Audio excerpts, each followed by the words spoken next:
ভাই আসসালামু আলাইকুম। এই তরমুজ কোথা থেকে আসছে এগুলি? বরিশাল বোলা।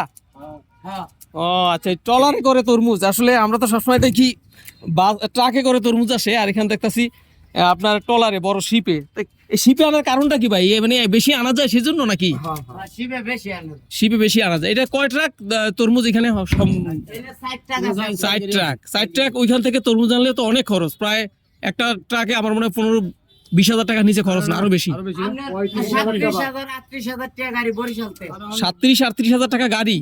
তাই তো এই তরমুজ দিয়ে পোষাইবো নাই না, বরঞ্চ লস। আরো ট্রলার আইনে একটা লাভ। এই ট্রলারটা হয়তো কয় টাকা ভাড়া? 50,000 85,000 হইলেও লাভ আছে, কারণ 4 ট্রাক মালাইতেছে, তাই না? এটা একটা ভালো সুবিধা আছে।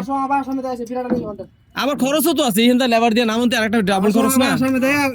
ডাবল খরচ, আলাদা আলাদা একটা খরচ আছে না? হ্যাঁ তাই তো কইতেছি। ভাই আনছেন? ভাই আপনি আনছেন না? আচ্ছা, না ঠিক আছে ভাই, ওঠান।